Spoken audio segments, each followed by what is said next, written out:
할렐루야. 반갑습니다. 오늘은 마태복음 13장 말씀 함께 나누겠습니다. 마태복음 13장 44절. 오늘 본문의 내용을 가지고 밭에 감춰진 보화라고 하는 말씀의 제목으로 함께 은혜를 나누고자 합니다. 구약 성경에 욥기가 있습니다. 욥기의 주인공인 욥이라고 하는 사람은 우스 땅에서 살아가는 사람인데 당대에 엄청난 부자였을 뿐만 아니라 그 사람은 언제나 온전하고 정직한 삶을 살아가는 사람이라고 성경에서 직접 증언해주고 있습니다. 그리고 이 사람은 하나님을 신앙하는 것에 대해서도 언제나 하나님을 경외하고 악에서 떠난 경건한 삶을 살아가는 사람이었기에 하나님께서 욥을 얼마나 자랑스럽게 생각하시고 귀하게 보셨으면 사탄에게까지 욥이라고 하는 사람의 믿음을 자랑할 만한 그런 경건한 사람이었습니다. 그러나 막상 자신이 감당할 수 없는 고통을 당하게 될 때에 얼마나 고통스러웠을까요? 우리 모두가 그 내용을 잘 아는 바처럼 그렇게 엄청난 고통을 당하고 인생의 큰 환난을 당하게 된 그는 하나님을 찾고 부르짖으며 하나님의 얼굴을 간절히 아마 구했을 것입니다. 그러나 욥은 감당할 수 없는 큰 고난과 환난 가운데서 하나님을 발견할 수 없었을 때에 그는 더 크게 절망하고 탄식할 수밖에 없었습니다. 우리들과 별반 다르지 않은 인간적인 모습을 보게 되죠. 그런데 그러한 엄청난 고통 속에서 탄식하며 절망할 수밖에 없었던 욥은 욥기 42장 5절을 통하여 그동안에는 귀로 듣기만 했던 하나님이었는데 이젠 내가 하나님을 눈으로 보게 되었다라고 하는 놀라운 고백을 하게 됩니다. 그동안은 내가 하나님을 잘 믿는다고 그래서 그런 나의 모습을 많은 사람들이 보고 칭찬해 줄 만큼 또 하나님께서도 특별히 자랑스럽게 여길 만한 그러한 믿음의 삶을 살아간다고는 했지만 그러나 솔직하게 나는 하나님을 그냥 귀로 들을 정도로 막연하게 하나님을 알고 그렇게 내가 살아왔는데 내게 닥쳐온 이 고난을 통하여 내가 정말 감당할 수 없는 어떤 인생의 위기를 통하여 내가 이제는 하나님을 볼 때에 정말 내 눈으로 직접 두 눈으로 목도하는 것처럼 그렇게 내가 하나님을 보게 되었다라고 고백한다는 것입니다. 그런데 여러분, 욥이 하나님을 보게 되었다라고 하는데 여러분, 욥이 갑자기 성령으로 충만해져서 영안이 밝아진 것일까요? 그래서 영분별의 은사가 강하게 임하고 투지의 은사가 강하게 나타나게 되어서 남들이 보지 못하는 영적 세계를 보게 되었다는 그런 말일까요? 여러분, 분명하게 말하지만 하나님께서 자신을 계시해 주지 않으면 우리는 하나님의 존재와 일하심을 알 수도 볼 수도 없습니다.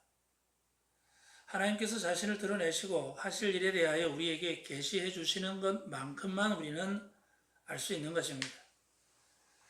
그런데 성경을 보면 천국은 하나님의 나라는 밭에 감추어진 보화와 같다라고 말씀합니다. 여기서 밭에 감춰진 천국을 발견했다고 하는 것은 하나님의 계시와 은혜가 있었다는 것이겠죠. 다시 말해서 자신의 지혜나 노력을 얻게 된 것이 아니라 하나님께서 친히 그 천국을 드러내셨다는 것입니다. 고대에는 전쟁이 일어나면 싸움을 할 수 있는 사람들은 징집이 되어서 전쟁터에 나가야 하는데 만약에 전쟁터에 나가게 되면 이기고 살아서 돌아오게 될지 또 아니면 죽어서 시체로 돌아오게 될지 알 수 없는 상황이잖아요. 그래서 집을 비우고 나면 귀한 보석과 재산을 지킬 수 없기 때문에 아무도 모르는 곳이나 또 남들이 소유권을 주장할 수 없는 자신의 밭에다가 땅을 깊숙이 파서 아무도 모르게 묻어놓고 집을 떠났던 것입니다. 그렇기 때문에 아무도 모르게 감춰놓고 간 그 보물을 밭에서 감자 캐듯이 그렇게 쉽게 발견할 수 없는 것이거든요.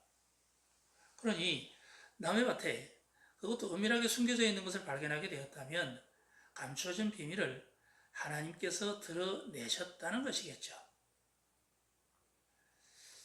천국은 밭에 감춰진 보화라고 했는데 그렇다면 감춰졌던 그 보화는 과연 무엇을 말하는 것일까?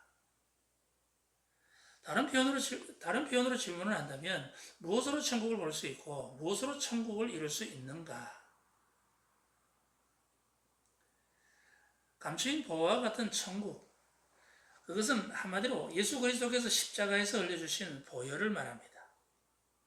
그리스도의 십자가를 통하여 구속하신 은혜가 바로 보화이고 그리스도 예수를 통한 하나님의 약속이 보화입니다.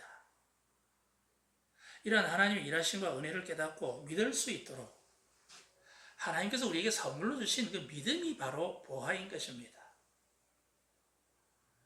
예수님이 십자가의 대속의 은혜를 통하여 죄에서 해방되어 지옥을 벗어나게 된 것, 마귀의 종되어 빼앗기고 짓밟히며 억압 속에서 살아가던 지옥이 끝나고 천국으로 회복된 삶을 말하는 것이죠. 우리 삶 속에서도 얼마든지 경험할 수 있죠. 예수를 모르고 영적으로 흑암 가운데 살아가다가 예수 그리스도를 만난 그 이후에 예수를 믿고 내가 교회를 나오면서 내 삶이 변화되고 내 심령이 변화되고, 그죠? 전에는 부정적으로 생각했는데 이제는 똑같은 것을 보면서도 긍정적으로 생각하고 기뻐하고 감사하고 하나님을 찬송할 수 있는 것, 그죠? 그게 바로 천국인 거예요. 그게 바로 나를 위하여 십자가에 피 흘려주신 그 예수 그리스도를 믿고 난 그 이후에 변화된 내 심령이나 내 삶이 바로 천국인 것이죠. 오늘 본문을 보니까 어느 날 감춰진 부활을 발견하게 된 그 사람은 기쁨으로 돌아가서 자신의 소유를 전부 다 팔아서 부활가 있는 그 밭을 샀다라고 말합니다. 그게 얼마나 귀한 것이기에 그걸 보고 막 기뻐하면서 집을 돌아간 거예요. 왜냐하면 자기 밭에서 발견한 게 아니거든. 나무 밭에 있는 보화를 발견하게 됐는데 정작 그 밭의 주인도 모르고 다른 사람은 그 밭에 감춰진 그 보화의 가치를 모르는 거예요. 그러니 다른 사람들은 인상을 찡그리고 살지라도 나는 발견했기 때문에 기뻐하며 집으로 돌아간 거예요. 그래서 내가 가진 재산 그거 다 팔아서라도 그걸 살려고, 그죠? 아니 내가 가진 내 모든 소유보다 이게 더 크고 더 귀하고 더 가치 있는 것을 알기 때문에 기뻐하고 싱글벙글하며 집으로 돌아가서 모든 것을 다 팔아서 그 밭을 샀다라고 말씀하는 거예요. 근데 여기서 궁금증이 하나 생깁니다. 인간은 자신의 것을 다 팔아서 자신의 모든 소유를 다 팔아서 감춰진 보화인 천국을 과연 살 수 있는 것일까요? 결론적으로 말하면 살 수 없다입니다. 인생을 깨달았던 많은 이들이 인생은 공수래 공수거라고 합니다. 공수래 공수거. 빈손으로 왔다가 빈손으로 가는 것이 우리 인생이라는 것이죠. 아니 빈손으로 온 사람이 아무것도 가지고 온 것이 없는데 무엇으로 살 수 있겠습니까? 성경에도 에베소서 2장 8절에도 보면 천국은 하나님의 은혜에 의하여 믿음으로 말미암아 거저받는 것이며 그것은 하나님의 선물이다라고 말씀합니다. 오직 하나님의 은혜에 의하여 그 은혜를 우리가 믿음으로 말미암아 거저받는 것이라는 거예요. 그러니 그걸 선물이라고 하죠. 하나님과 우리가 뭔가를 거래를 해서 내가 뭔가를 대가를 지불하고 천국을 얻은 것이 아니라 하나님이 내게 그냥 선물로 주신 거라는 거예요.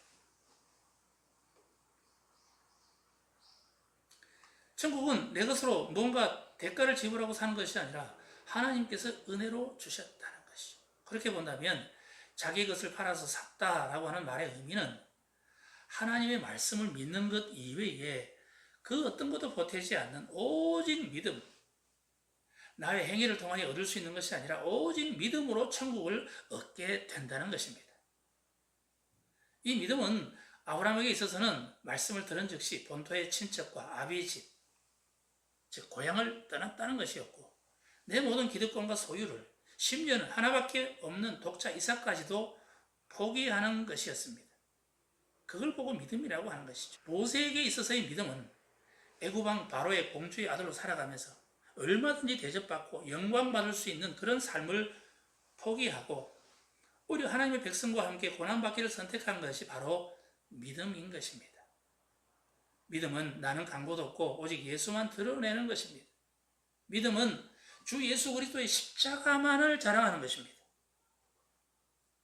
나는 얼마든지 잘 먹고 잘 살고 있고 나는 얼마든지 세상에서 자랑스럽게 또 영광스럽게 살 수 있는 조건을 갖고 있지만 그럼에도 불구하고 하나님 나를 부르셨을 때 모든 것을 다 내려놓고 포기하고 오직 그리스도만 선택하여 그리스도의 길을 걸어가는 것. 그게 바로 믿음인 것이죠. 믿음은 나를 드러내고 자랑하는 것이 아니라 내 안에 계신 예수, 내 안에 계신 성령 하나님만을 자랑하는 것입니다. 베드로는 주님께서 제자로 부르셨을 때 모든 것을 다 버려두고 예수님을 따라 나섰습니다. 베드로는 가정이 있는 사람이에요. 식솔들을 건사하고 먹여 살려야 되고 가정을 꾸려 나가려고 하면 돈도 벌어야 되고 먹고 살아야 되지 않습니까? 그럼에도 불구하고 예수님께서 그를 제자로 부르셨을 때 모든 것들을 다 포기하고 예수님을 따라 나선 거거든요. 주님의 일을 따라 나섰던 모든 제자들도 한결같이 부르심에 순종하여 자기의 생각과 그동안 살아왔던 삶의 방식 그리고 가치관 그리고 인생의 목적까지도 다 내려놓고 주님의 뒤를 따르는 제자의 길을 걸었습니다. 이처럼 믿음으로 행했던 이 모든 것이 바로 자기의 소유를 팔아 감춰진 보화를 샀다라고 하는 의미인 것입니다. 그런데 마태복음 4장에 예수님께서 공생애를 처음으로 시작하시면서 하신 말씀을 보면 회개하라 천국이 가까이 왔느니라 라고 말씀하시고 또 누가복음 17장에도 보면 감춰진 그 하나님의 나라 천국은 어디에 있는 것이 아니라 바로 우리 안에 있다 내 안에 있다 라고 말씀하셔요. 예수 그리스도의 대속의 십자가를 믿음으로 예수 그리스도가 원하시고 예수 그리스도가 나아가는 그 길을 따라가는 자는 천국을 선물로 얻게 되는데 선물로 주신 그 천국은 다른 데 있는 게 아니라 바로 내 안에서 이루어진다는 것입니다. 그렇다면 그 천국은 과연 무엇인가? 맨날 천국 그러는데 도대체 천국이 뭔가? 통치의 개념으로 볼 때 천국은 하나님의 통치가 이루어지는 하나님의 주권이 미치는 그 영역을 말하는 것입니다. 하나님의 보호하심과 인도하시는 은혜가 있는 곳이 바로 천국이죠. 어떤 공간, 제한되는 시공간이 아니라 하나님께서 베푸시는 그 놀라운 은혜와 은총이 미쳐지는 그죠? 그 모든 영역이 다 천국이 되는 것이죠. 천국이 내 안에 있을 수도 있고 우리 가정이 될 수도 있고 또 우리 회사가 될 수도 있고 이 나라 이민족이 될 수도 있고 하나님의 통치가 미치는 모든 영역은 하나님의 통치의 권세에 순종하는 그 모든 영역은 다 천국이 되는 것입니다. 천국은 어떤 장소의 개념이거나 어떤 일이 생각하는 것처럼 죽으면 가게 되는 세상과 구별된 특별한 장소가 아니고 하나님의 통치가 이루어지고 하나님의 보호하심과 인도하시는 은혜가 있는 곳이 바로 천국인 것입니다. 죄로 인하여 하나님과 단절된 채 사단에게 종되어 절망 가운데 살아가는 인간에게 십자가에 구속하시는 은혜를 통하여 자유케 하셔서 그래서 하나님이 다스리는 나라에서 순종하며 살아가는 것 오직 내 삶의 주인 되시는 주님만을 사랑하며 살아가는 것이 바로 천국을 살아가는 삶인 것입니다. 그렇다면 지옥은 그 반대의 개념이겠죠. 자의에 의해서든 타의에 의해서든 하나님의 통치의 영역을 벗어난 상태를 말하는 것입니다. 하나님의 은혜를 거부하고 하나님 없어도 돼요. 나 하나님 안 믿어요. 하나님 싫어요. 라고 하나님을 등지고 살아가는 그죠? 그게 바로 지옥인 것입니다. 만왕의 왕이신 하나님의 통치의 영역을 벗어난 상태라고 한다면 분명 그의 삶은 혼돈하고 공허하고 흑암이 깊은 상태일 것입니다. 영원한 생명으로의 초대를 뿌리치고 여전히 어둠 속에서 방황하며 여전히 염려와 두려움의 옷을 벗어버리지 못한 채 서로 의심하고 다투고 서로 헐뜯고 싸우고 서로 속이며 또 미워하고 물고 뜯고 살아가는 이 세상에서의 삶이 여러분 지옥이 아니겠습니까? 어떤 이들은 지옥과 천국에 대한 왜곡된 해석과 잘못된 가르침으로 믿는 자가 믿지 않는 자는 죽으면 즉시 누구는 천국으로 직행하고 또 누구는 영원히 꺼지지 않는 뜨거운 불구덩이인 지옥으로 간다고 하는데 모르겠어요. 저는 안 가봐서 알 수도 없고 근데 성경 어느 곳에서도 그런 내용을 전혀 발견할 수 없기 때문에 사실 그런 내용은 저는 사실 수긍하기가 어렵습니다. 히브리어나 아람어로 된 구약 성경을 헬라어로 번역을 했지 않습니까? 그리고 또 헬라 문화 속에서 쓰여진 헬라어나 라틴어로 된 신약 성경을 한글로 번역하는 과정 가운데 그냥 뭉뚱그려서 지옥이라는 단어로 번역을 했기 때문에 우리들은 그렇게 믿고 싶지만 구약시대는 천국이나 지옥이라는 개념도 없고 그런 단어도 사용하지 않았습니다. 굳이 스울이라는 단어를 지옥으로 적용한다면 그 또한 우리들이 생각하는 지옥의 의미와는 또 전혀 다른 것입니다. 물론 신약에 와서는 지옥이라는 단어를 여러 곳에서 발견할 수 있습니다. 천국, 지옥, 부활 뜬금없이 구약에서는 없었는데 신약에 들어와서 그런 단어들이 생겼고 실제로 예수님께서도 여러 많은 곳에서 부활에 관한 또 천국과 지옥에 관한 말씀을 했습니다. 그런데 이 신약에 와서 지옥이라는 이 단어에 대해서요. 특히 이 지옥이라고 하는 것은 스올 아니면 하데스, 게헨나, 타르타로스라고 하는 이런 단어를 지옥으로 다 번역을 한 거거든요. 우리 한글 성경에는 다 지옥으로 똑같이 나와 있지만 원어 성경에 보면 전부 다 다릅니다. 어떤 곳에는 스올, 어떤 곳에는 게헨나, 어떤 곳에는 하데스, 어떤 곳에서는 타르타로스 이런 것을 우리 한글로 번역하는 과정 가운데 전부 다 뭉뚱그려서 지옥으로 표기를 했다는 것입니다. 이 스올이라고 하는 이 단어도요. 사실 이것도 보면 무덤이라는 뜻이거든요. 히브리 사람들은 세상을 3층 구조로 생각했습니다. 하늘과 땅과 지하. 하늘은 신적인 존재들이 사는 공간이라고 생각했고 땅은 산자들의 공간, 또 지하는 죽은 자들의 공간이라고 생각했죠. 그래서 서울은 죽은 자들의 공간, 무덤으로 생각하는 것이고 또 그렇게 해석을 해야 맞는 것입니다. 그리고 하데스도 마찬가지잖아요. 하데스라는 단어를 우리말로 이렇게 번역을 하면 우리 적당한 말은 저승이라는 말이 딱 맞을 겁니다. 죽은 자들이 가는 공간이거든요. 그리고 게헨나도 그렇고요. 타르타로스. 어찌 보면 지옥이라는 그 단어에 가장 적합한 단어가 아마 타르타로스일 겁니다. 이것은 베드로후서 2장 4절에 이 단어가 딱 한 번 나옵니다. 여러 곳에 나오는 게 아니라 신약 성경에서 딱 한 번 나오는 게 타르타로스입니다. 베드로후서 2장 4절에 보면 타락한 천사들, 범죄한 천사들이 심판의 때까지 가두어두는 곳, 깊은 구덩이에다가 가두어둔다고 말씀하거든요. 그걸 지옥이라고 이야기합니다. 그리고 이제 그 게헨나라고 있잖아요. 게헨나도 지옥이라고 이렇게 번역을 해서 표기를 하고 있는데 이거는 원래 이제 게힌놈이라는 말입니다. 게힌놈. 게는 골짜기라는 뜻이거든요. 흰놈의 골짜기라는 뜻이죠. 흰놈의 골짜기는 구약 성경에도 많이 나오고요.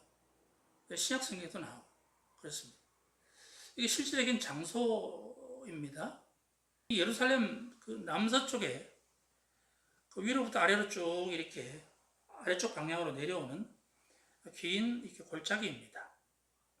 그리고 이게 예루살렘 오른쪽에서 기드론 골짜기가 밑으로 쭉 내려오면서 실로암 못을 통과해서 이렇게 나오잖아요. 그게 나중에 이제 합쳐져서 깊은 골짜기로 되어져 가는데 그곳에서 옛날에 뭘 했냐면 아주 오래전부터 거기서는 이방 신에게 제사를 지내는 곳이었습니다. 특히 이제 몰록 신에게 인신 제사, 아이들을 거기다 불태워 죽여서 몰록 신에게 공양을 하는 그런 곳이었습니다. 이제 그런 것을 요시야 왕 때, 요시야 왕이 이제 종교 개혁을 하면서 이방신에게 제사 지내는 모든 산당을 다 해파하고 그런 어떤 제사 장소나 이방신에게 제사하는 모든 것들을 다 금지시켰습니다.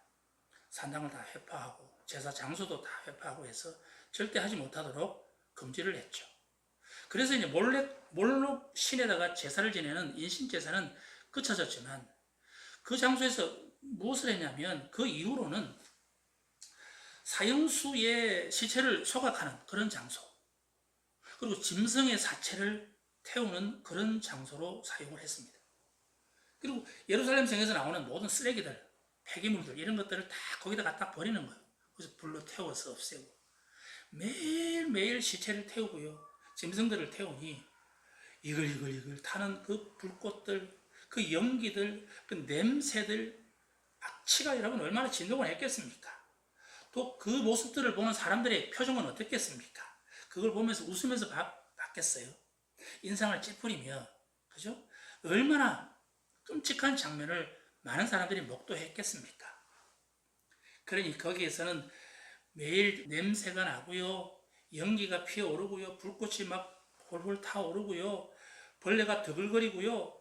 그러니 여러분, 거기가 지옥 아니겠습니까? 거기가 딱 지옥이거든요. 어찌 보면 지옥을 연상하기에 딱 적합한 그런 현실적인 모습입니다. 그래서 게헨나라고 하는 그런 것도 지옥이라고 표현해서 천국과 지옥을 설명할 때 어떤 때는 하데스, 어떤 때는 타르타로스라고 하는 단어를 넣어서 지옥을 계속해서 설명을 했던 것입니다. 여러분, 그 당시 살았던 그 사람들, 흰놈의 골짜기 게헨나를 바라보면서 지옥을 연상하고 이게 지옥이다. 어찌 보면 우리의 삶도 이런 삶이겠다라고 생각하지 않았겠습니까? 그리고 그들의 현실적인 삶도 사실 지옥이었습니다.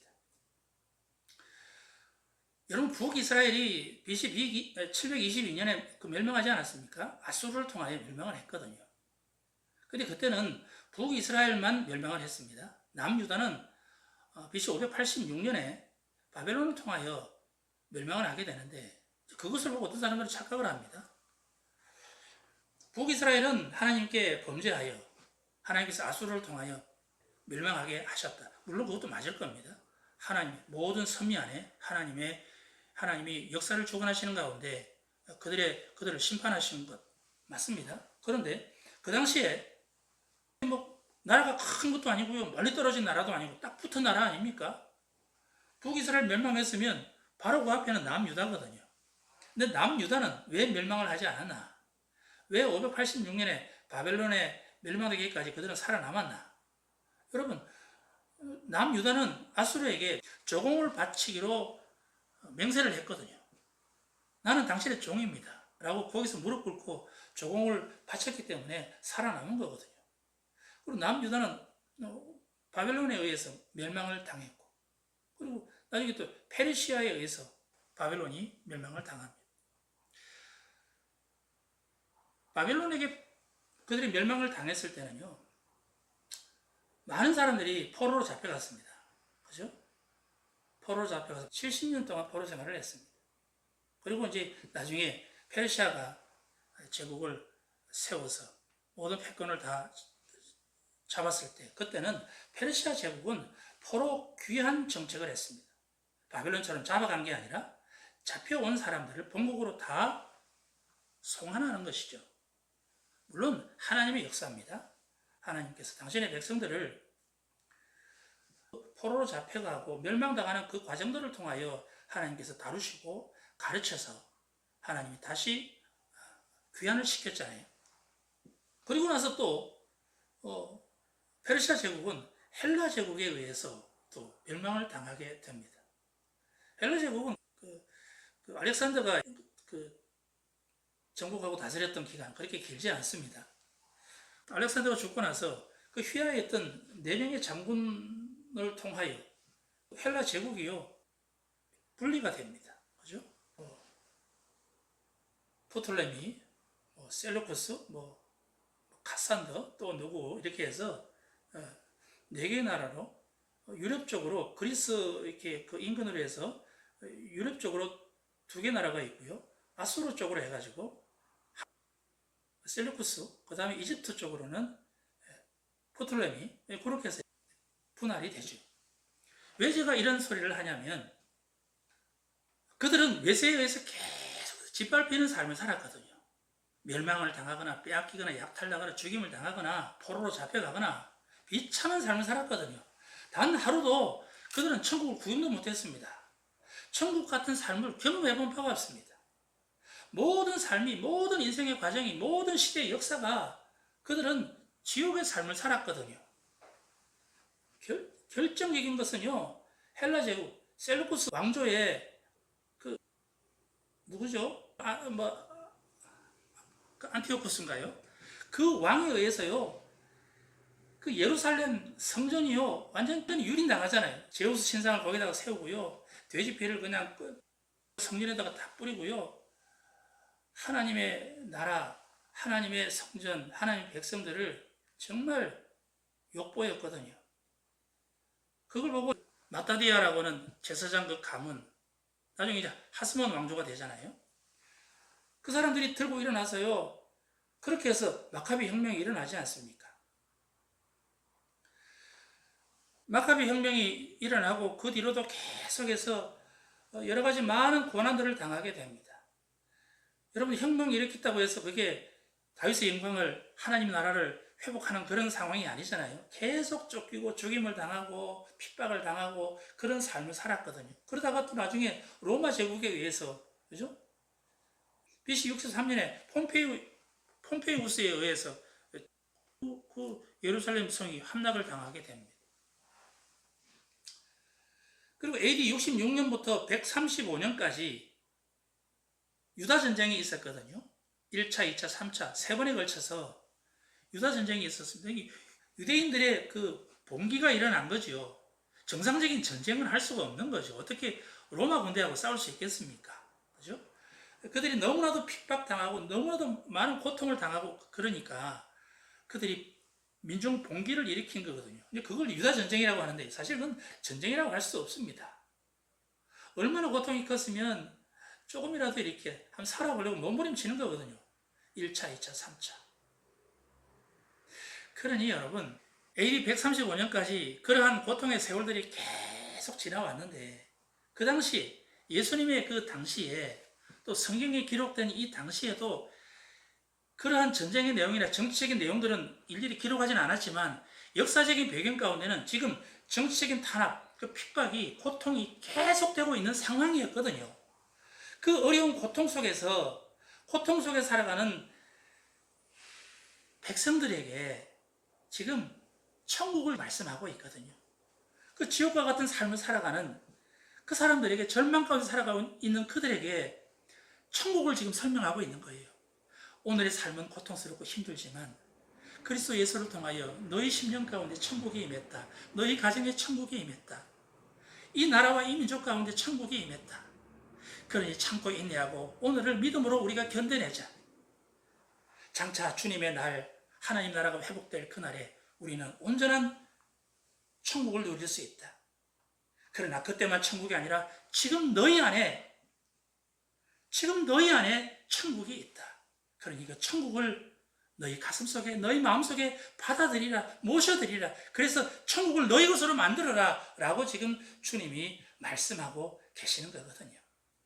지금 주님은 이 말씀을 통하여 뭐 어떤 신학적으로 설명하거나 신학적으로 이것은 이것이다 라고 가르침을 주시는 게 아니에요. 지옥과 같은 삶의 고통 속에서 천국을 사모하고 천국을 누림으로 오늘의 이 고통을 이기고 천국의 삶을 살기를 원하시는 것이죠. 그러나 그리스도 예수를 통하여 얻게 된 그 천국은 단순하게 믿음으로 살다가 죽으면 천국 가는 티켓을 확보하는 것이 아닙니다. 믿음으로 살다가 나중에 죽고 나서 천국을 얻게 되면 그것도 뭐 좋은 일이지만, 그래서 그 때문에 그리스도를 믿는 것이기도 하지만, 그러나 그게 전부라고 한다면 나 같으면 밭에 숨겨진 보화를 발견했다고 해서 그렇게 크게 기뻐하지는 않을 것 같아요. 우리가 진짜 원하는 천국, 아니 정말 하나님이 우리에게 주시고자 하는 천국은 오늘 우리들의 삶의 현장에서 이루어져야 합니다. 매일의 삶 속에서 매 순간마다 하나님과 함께하며 세상을 이기는 삶을 살아가는 것, 그게 진정한 하나님의 나라인 것입니다. 나중에 죽어서 누리게 되는 천국은 마지막 날의 최후의 심판 때에 재림하시는 예수께서 하실 일이며 그때 비로소 믿음의 구원이 완성될 것입니다. 그래서 끝까지 남은 자를 위하여 예비하신 새하늘과 새 땅을 소유하고 누리게 될 것이지만, 그러나 오늘을 살아가는 삶의 현장에서도 여러분 천국을 경험해야 하지 않겠습니까? 우리가 살아가는 오늘의 이 삶의 현장 가운데서 천국을 소유해야 하지 않겠습니까? 그래야 진짜 천국이 되는 것이죠. 그래서 그런지 우리가 예수를 믿어 구원을 얻고 천국을 소유하게 되면 정말 신비로운 것은 현재의 삶의 환경이나 조건과는 상관없이 기뻐하고 감사하게 된다는 사실입니다. 그래서 예수님은 누가복음 10장에서 너의 이름이 하늘에 기록된 것을 기뻐하라, 그리스도 예수를 믿는 믿음 안에 있는 것을 기뻐하라고 말씀하는 것이고, 사도 바울도 차디찬 감옥에 갇혀 핍박 가운데 있으면서도 성도들이여 기뻐하십시오, 항상 기뻐하십시오라고 권면한 것입니다. 하나님께서 선물로 주시는 천국의 기쁨은 내 인생, 내 모든 것과 바꿔도 좋을 만큼 크고 위대한 것입니다. 하나님께서 선물로 주시는 천국의 기쁨은 세상의 그 어떤 고난도 이길 수 있는 능력이 되고 소망이 됩니다. 예수 그리스도를 믿음으로 구원받은 이 기쁨이 오늘 여러분들에게 있다면 여러분들은 분명 감춰진 보화를 산 사람들입니다. 비록 오늘 우리의 삶의 조건이나 환경이 정말 지옥 같은 고통의 현장이라 할지라도 나를 향하신 하나님의 사랑과 그리스도 예수의 십자가의 은혜를 붙잡고 의지함으로 날마다 매 순간 천국을 누리며 사시는 여러분들이 다 되어지기를 주님의 이름으로 축원합니다. 우리 다 같이 오늘 말씀 붙들고 함께 기도하기를 원합니다. 우리 다 같이 함께 기도합시다.